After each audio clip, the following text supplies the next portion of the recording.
Alright, YouTube, man, it's your boy CJ, man. We back with another video, man. And today we react to another video of Mr. Ballin, man. Shout out Mr. Ballin, man. I hope y'all been doing good. Hope all is well with y'all, man. I hope y'all been keeping God first, man. I feel great today. A little bit tired. Just woke up not too long ago. Yeah, man, I'm still tired after a couple hours. Because I brushed my teeth and just came out here, bro. I'm tired a little bit, but we finna get into it, man. 2 cops quit after demon encounter, the Capitol Theater hunting. That's insane. This was 5 years ago, but it's on my recommended, so we finna get into this shit. Let's see what it's talking about. For a ghost story to be scary, it needs to be believable. For it to be believable, you need to have credible witnesses that independently can corroborate each other's stories. And in today's ghost story, we have 3 police officers that do just that. But before we get into that story, if you're a fan of the strange, dark, and mysterious delivered in story format, then you come to the right place, because that's all I do, and I upload 3, 4, even 5 times every week.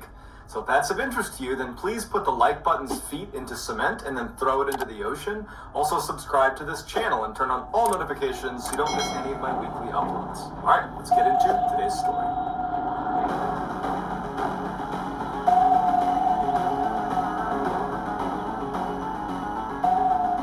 In 2006, Dave Murphy had just become a police officer in Salt Lake City, Utah. His first role was as a protective service officer, which meant he'd be in charge of physical security at a number of the county facilities. Dave's first facility was the Capitol City Theater, which is a landmark inside of Salt Lake City. It's been around since the early 1900s. It's this beautiful, grand theater. So in early August, Dave reports to the Capitol City Theater for his first day on the job, and he meets his partner, an officer by the name of Morgan Matthews. He gets there on this first day, and right away, Dave would say that Morgan was just strictly business. The first place that Morgan takes Dave is the control room, which sits on the first floor of the theater. The theater had 3 floors, and then it also had a basement as well. So the control room was on that first floor. Inside of the control room were all of these security monitors, because there was all these cameras set up inside of the theater. The cameras weren't great though. You pretty much could only tell what was in frame if there was a light on, and most of the time at night especially, lights were off. Once they were done looking at the control room, Morgan says to Dave, now we're gonna go do our rounds. This is something we do every time you get to the theater. You do a security round and make sure everything's locked, all the lights are off. Before you come back to the control room, you'll do that at the beginning of your shift and at the end of your shift. Morgan brings Dave downstairs, and it's the first time Dave is seeing the basement, and he's shocked by how big it is. It is this massive hallway that stretches way down. In the middle of the hall is a piano that's just sitting out in the middle, and the lighting's not good down there. This is a very old theater. You know, everything in the building was pretty old.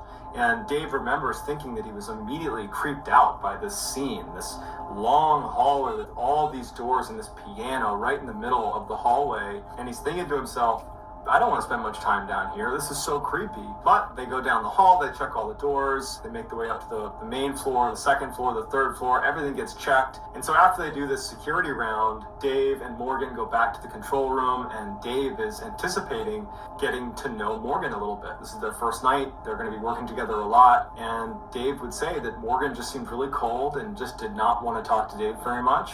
And as soon as their shift was almost over, Morgan was very eager to just knock out the security rounds and just get out of that building. At the end of that night, Dave remembers thinking that there's just something off about Morgan's behavior. It seemed like Morgan really didn't like being in the theater. And it would turn out that he was onto something, because Morgan didn't like being in that building. But it would take him a while to share with Dave why. Over the next couple of days, Morgan and Dave would do their security rounds together, because Dave's in training, Morgan's teaching him. But on August 9th, which is 2 days after Dave's first day on the job, Morgan was confident that Dave knew how to secure the whole building. And so at the end of the night, he tells Dave, why don't you do the security rounds yourself? Dave feels very confident that he knows how to do it. He goes down into the basement, makes sure all the doors are shut and locked, that the lights are off, finishes the basement, goes up to the first floor where the control room is, and checks all the rooms on that floor. He goes into the main auditorium space. He's checking all the different nooks and crannies to make sure there's nobody hiding in there. He goes up to the second floor. He checks all the different rooms up there and the balcony. makes his way up to the third floor where there's all the offices of staff that work at the theater. At the end of the search, the last room he would check was the rehearsal room. And it was the only room where there was no door to it. So you'd poke your head in, kind of look around, make sure no one was in there, and then you would leave, and that's the end of your check. So Dave gets to the rehearsal room, he flips the light on, and he looks inside, doesn't see anybody, is satisfied that no one's in there, turns the light off, and as he's about to turn back into the hallway, he hears a door slam with tremendous force right across the hallway from where he was, and it was the bathroom door. It's time to go. We have nothing else to talk about, bro. I don't understand why people put themselves in them situations. It's time to go, bro. It's time to get up out of here. A door slamming by itself? Ain't they the only two people in there? Yeah, it's time to go. It's time to go. It's time to go. And his first reaction is someone just ran out of the bathroom. Someone who had snuck into the building must have run out of the bathroom, and they're making a break for it to get out of the theater before I catch them. And so he instinctively picks up his radio and he calls to Morgan and says, someone's on the third floor. But when Morgan looks at the camera, he doesn't see anybody. At this point, Dave's drawn his weapon.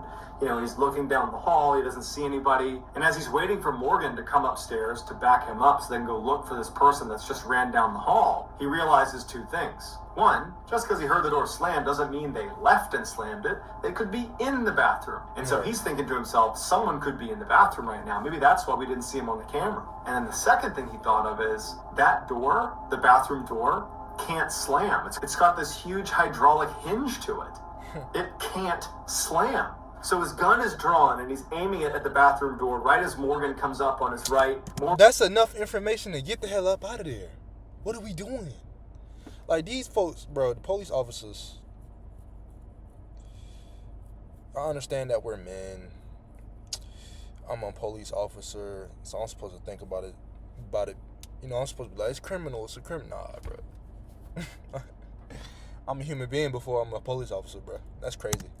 His pistol, he's got it on the door as well, and they make entry into the bathroom. They clear all the different spaces in the bathroom, and no one's in there, and there's no way to get out of there. Morgan and Dave are like, okay, well, they must not have come in here. They must have run out of the bathroom. They're somewhere in the theater. And so they decide they're going to search the entire building and find this person that clearly was just in the bathroom, and that's how they slammed the door. We're not going to worry about how they slammed the door with the hydraulic hinge. We just know it was slammed somehow. So they leave the bathroom, guns still drawn, and they start making their way down the hall. They're checking all the doors. Everything is locked. When they start making their way downstairs to the second floor, Dave recognizes through the door, because there's a door leading onto the second floor, he can see that the lights are on, and he had turned them off. And so as they're walking down the stairs, he says to Morgan, hey, did you turn the lights on the second floor? And Morgan's like, no. And so they think that whoever was here, whoever was in the bathroom is on the second floor. They must have turned the lights on. They go into the second floor, and not only are the lights on, but all the doors on the second floor had been opened. They search the entire second floor. Yes, they sir. search every single room. Yes, sir. No one's in the second floor. They turn off the lights. They shut all the doors. Everything's locked. When they went down to the first floor, everything was the way it should have been. Locked, lights off, nothing down there. And they go down to the basement, and even though it was creepy being down there because they've now searched the whole building, and they're anticipating coming in contact with whoever is here, assuming they haven't left the building yet, and there's no one down there. They decided to review the footage from the third floor to see if they could pick up someone running in the hall around the time that door slammed, but the camera was not trained on the bathroom door, so you just have this view down the hall. You can't see the bathroom specifically, not to mention the hallway is dark and the cameras are terrible without light. And so all they're able to see is the light go on in the rehearsal room while Dave is doing his last check in there. The lights turn off because Dave's about to turn around. And then after that, you just hear this massive slam of this door, but you can't see what happened. So they don't know what to make of it. They're both very much on edge that someone might still be in the building. And so they do another sweep of the building and no one's there. And so they decide to just chalk it up and say, we were hearing things and seeing things. I'm sure it's fine. Let's just get out of here. And they leave. A couple of days later, on August 11th, Morgan is working alone. Dave wasn't coming in that day, so Morgan's alone in the theater doing a shift. And at some point in the night, as he's sitting in the control room, he thinks he hears whispering in the hall right behind him. And so after the experience he had with Dave a couple nights ago, he's on edge, so he draws his pistol right away. And so he goes out into the hallway, and immediately when he steps into the hall, the whispering seems to go farther and farther away from him. He hearing whispering? Bro, you hearing whispering and you still trying to figure shit out? Nah, bro. I don't understand that. Like, something supernatural is happening. Something unreal is happening right now. Why are we still trying to play policeman? I don't get that. Like, I'm not finna play policeman, bro. This shit ridiculous. Down the hall. So he gets out there, he's looking around, he can't see anything. He makes his way down the hallway towards the stairs that go down into the basement, or if he wanted to go up to the second floor. And when he gets to the top of the stairwell, he's gun drawn, looking down, looking up. He hears what sounds like coughing coming from the basement. And at this point, Morgan said that he was actually pretty scared. I mean, imagine being alone in this theater. Right. Just a couple of days earlier, you've had this weird experience with slamming doors and doors being opened and lights going on that somebody else, another police officer, witnessed with you. You're alone in this theater and you're hearing coughing coming from the basement after hearing voices behind you. That's pretty terrifying. So he very slowly starts going down the stairwell. He's getting ready to clear the corner, and just as he does, the coughing stops. He turns the lights on and he looks down the hall and there's nothing there. He starts making his way down the hall. He's checking every door, making sure it's locked, making sure that everything is secure. And he gets all the way down the hall, and as he's almost done checking the basement, he smells smoke, and it's coming from a door right next to him. And so he unlocks that door. You couldn't pay me to do this shit, bro. Police officers really be going through stuff like this, from what we know and what we be hearing. Like, you couldn't pay me to do that shit. No. Hell, dog. Nah, cuz this is ridiculous for a regular human being. How much police officers get paid a year? That shit not worth ghost encounters, demon encounters. He goes in and there's no fire, but all he can smell is smoke. So he turns the light on, he's looking around, there's no fire. He's convinced that somewhere down in the basement there's a fire. He goes to every single room and he keeps checking and there's nothing. And then at some point the smoke smell dissipates. He checks every space in the theater to look for a fire and there's no fire. He's wondering if he should call the fire department, but he's thinking, what would I tell them? There's no fire. And so he ultimately, after checking 3-4 times and being very confident there wasn't a fire, he just says, okay, no fire. I guess I was just smelling things. A few weeks later, on September 4th, Dave has just arrived at the theater. He's there a little bit early. Their shift started at 5 p.m. He was there at about 4:30. And when he walked into the building, he sees that there are 3 staff members sitting at the front desk talking to each other. And as he walks past, one of them is talking about ghosts inside of the theater. And it immediately piques his interest. And so he walked over to the guy talking about ghosts and he introduced himself.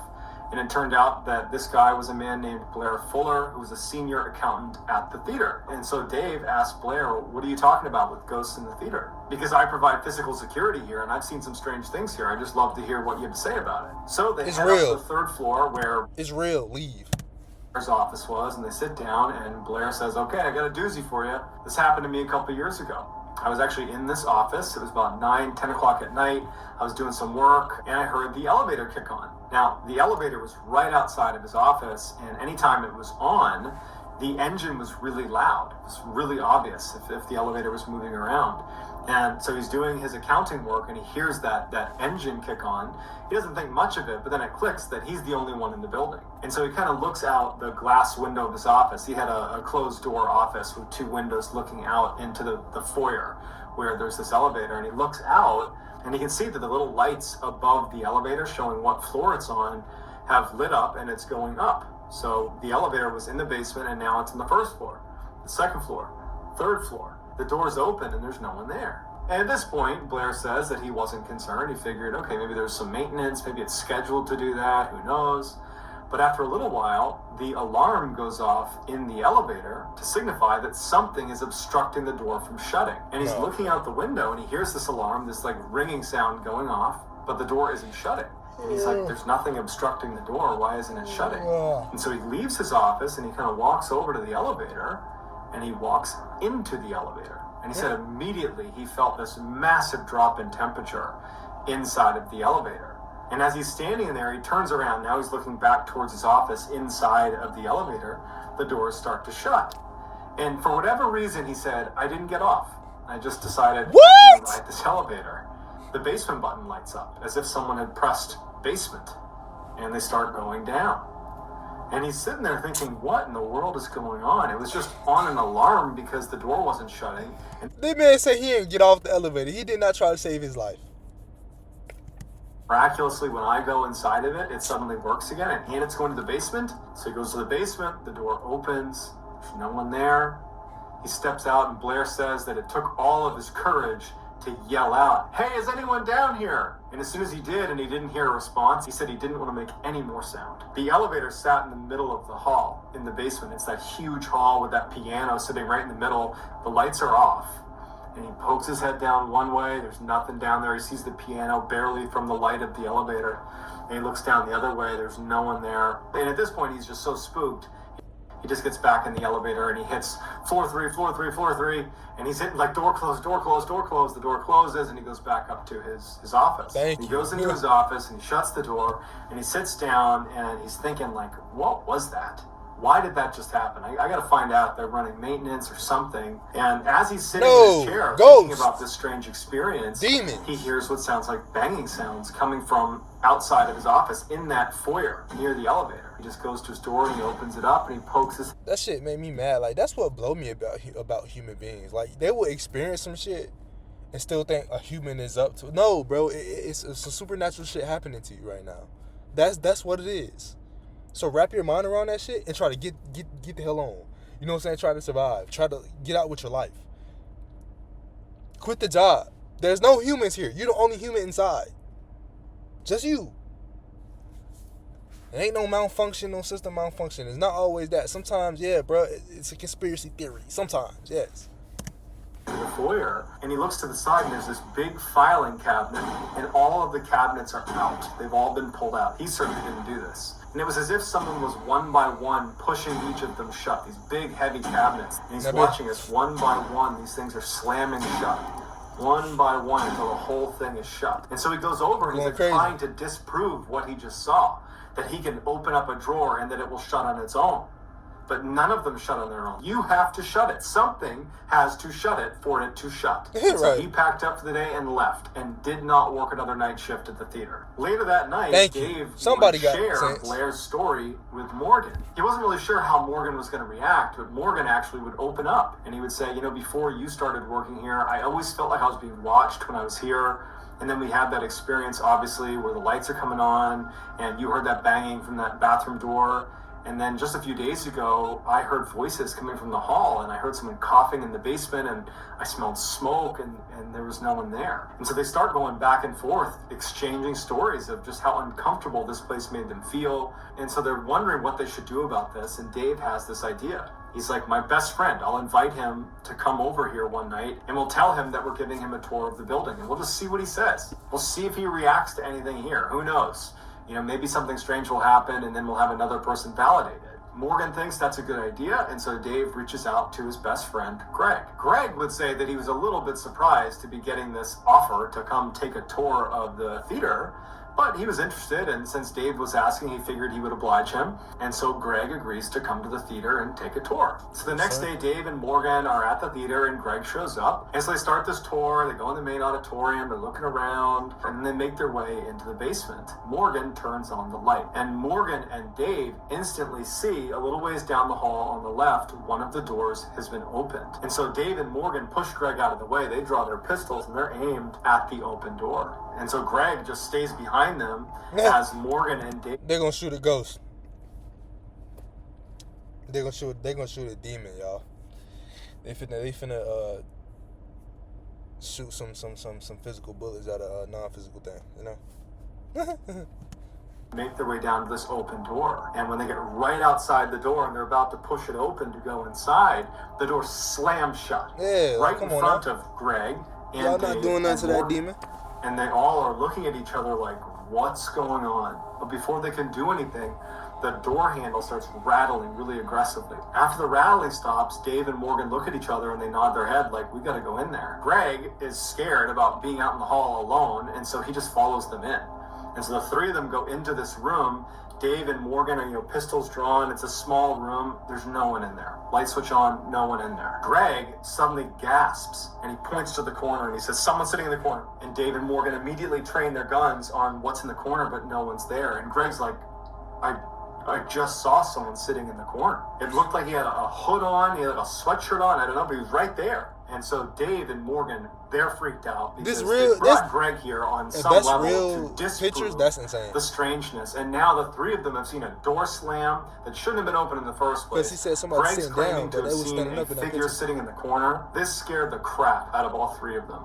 They quickly left, locked, shut off the lights, went upstairs. Greg's like, I'm out of here. Greg leaves. I'm Greg. And Dave and Morgan are like, now what? So at this point, all the strangeness that was happening in the theater was getting reported, but it was being reported in a way that Dave and Morgan didn't seem like they were referencing something haunted, but rather someone was breaking in. Ultimately, the county installed new cameras inside of the theater. These updated cameras had infrared technology, which allowed them to see better when the lights were on. They were hoping that this would allow them to catch whoever was breaking in practically every time Dave and Morgan are on shift. So on the day that it was installed, September 15th, Morgan is working there alone. And he's sitting in the control room looking at the different cameras, and he's kind of playing around with the different screens and seeing what each of the cameras can do. And at some point, something catches his eye in one of the screens. In the main auditorium, it appeared like someone might be sitting in one of the seats, but the camera was zoomed back enough that he couldn't get a clear picture, and he didn't know what was normal in any of these cameras, because this is the first time he's looking at any of these screens. And so he's looking at the camera really closely, and he thinks he sees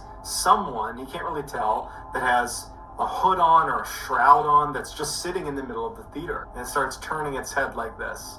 And he can see clear as day a set of eyes. And before Morgan has a chance to do it, it just starts raising into the ceiling and disappears. Morgan didn't even check to see what it was. He was done. He literally quit that day. It was his last day at the theater. A couple of weeks after Morgan... Clap it up for that boy Morgan and Greg, man. Got the hell up out of here like any rational human who loves their life. Any human who have common sense would have been quit that shit. Quit, and Dave is working alone at the theater. He's in the control room, and all of a sudden he hears a piano playing. And there's only one piano in the entire theater, and it's sitting in the basement. It's his job to protect this place, so he knows he has to go down and check, because it could be some hooligan in the building somewhere. So he leaves. This man making me mad, bro. He talking about some hooligan. There's nobody in the theater, bro. There's nobody in the building with y'all. There's no hooligan in here. The only hooligan here is the demon, the spirit, the demonic spirit that's haunting that shit, bro. Haunting the facility, bro. The building, bro. That's it. Like, what is it? Like, what does he need to see? That's crazy, bro.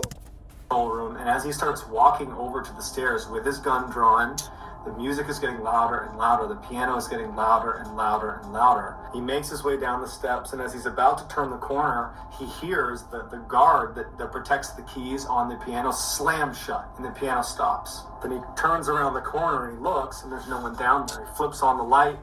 No one's in the hall. He knows he's not going to find anyone down here. It's this entity that's causing all this mayhem inside of the theater. Dave's seen enough. He's done. He is done with this theater, and he goes right back upstairs. He goes in the control room, locks it, stays there till the end of his shift, and then he is out. And the next day, he goes to his sergeant and he says, "You can't ever put me back inside that theater or I will quit."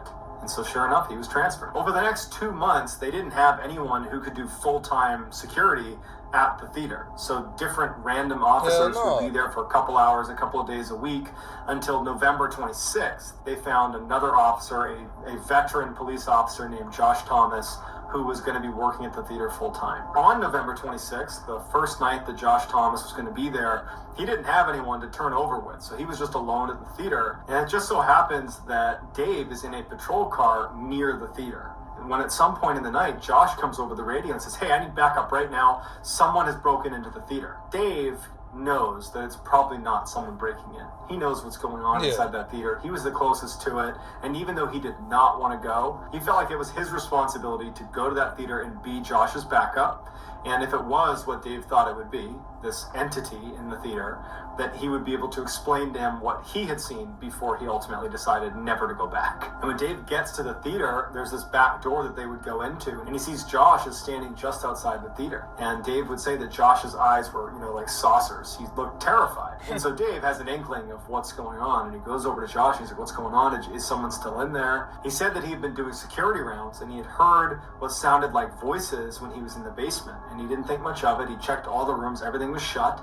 And when he made his way up to the third floor, he saw that the elevator had kicked on. It was in the basement, and suddenly the light was on and it was whirring up to the third floor. And when the elevator opened up, there was no one there. And he's standing there looking at it, and he looks inside, there's no one there, and then the alarm goes off. That's when he called in for backup. Dave says, look, let's just go search the building, we'll do it together. They clear the whole theater, no one's there. And before Dave leaves, they go into the main auditorium where the stage is, and they're just standing on the stage chatting with each other.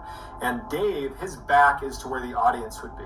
And Josh is facing Dave, facing towards the seats. Josh just suddenly stopped. Mid-sentence, he's just frozen and looking just beyond Dave's shoulder. And Dave goes, what? And Josh goes, there's something behind you. Dave slowly turns around, and as soon as he does, he can tell immediately what Josh is looking at. Standing in the very back of the theater away from them is a man standing in the corner with its hands by its sides. Its back is to them, and it's looking down with a hood over its head. Dave turns his whole body around to look at this thing, right as this thing turns around real quick and looks directly at them. It has these deep, dark, sunken eyes, and its face looks like it had been very badly burned. Bro, look at that shit. I know these are like examples. That's like, what the hell are we talking about? What are we talking about? This what happen when you don't take the hint the first time. Now it reveals itself. That's insane to me. Look at that shit. You crazy as hell. Like it was black and charred. And it's looking at them before it just turns and runs out the back of the theater. Josh believed that that was an intruder. Dave was fairly certain that that was just another example of this entity that haunts the theater. But they would search the building and they could never find that cloaked figure again. And that was when Dave sat Josh down. Y'all are the intruders. That's a demon. Y'all are the intruders. That's his realm. It's his house. Control room, and he filled him in on why Morgan had quit and why he ultimately had quit, and he also told him the story from Blair. So Josh is like, great, I'm glad I work here now. This was the last time that Dave would go to the theater, but Dave would do some additional digging on the history of the theater. It would turn out that in the 40s there was this horrible fire, and a man had been trapped in the basement when the fire had erupted. And he had died inside of the theater. And so Dave would share this information with Morgan and with Josh, and the three of them all believe that what they were witnessing was the ghost of that man who died in that fire. So I'd love to get your reaction to this. Was this a ghost, or was this something else? I will get back to all of the early commenters. So get your comments in there, give me your theories, and I'll get back to all of the early commenters. If you enjoyed this story and you haven't already done this, please place the like button's feet in cement and then throw them into the ocean. Also, subscribe to this channel and turn on all notifications so you don't miss any of my weekly 3, 4, even 5 video uploads. If you have a story suggestion for this channel, it can be your personal story. Yeah, bruh. It was a demon, man. Demonic spirit in there, bruh. That's what the hell that was, bruh. That's ridiculous. All that, it took all that for y'all to really realize, like, yeah, man, I don't think I want to be here. I think I need to leave. It took all that. Not for me, bro. Shit, bro. I'm black. My scary ass. I'm not going to none that look haunted. Nothing that look suspicious. I'm not finna go in a schoolhouse in this dark, bro. A school. By myself. I'm not walking through a school in the dark in the nighttime. Nobody there, just me by myself. I'm not walking through a school, big ass building by myself. Crazy as hell, man. Y'all like, comment, subscribe, bro. Comment down below what y'all took in with y'all eyes, man. Whether you like what you like or what you don't like, man. I'm out, man. I'm finna get to the next video, bro. Let's do it. Peace.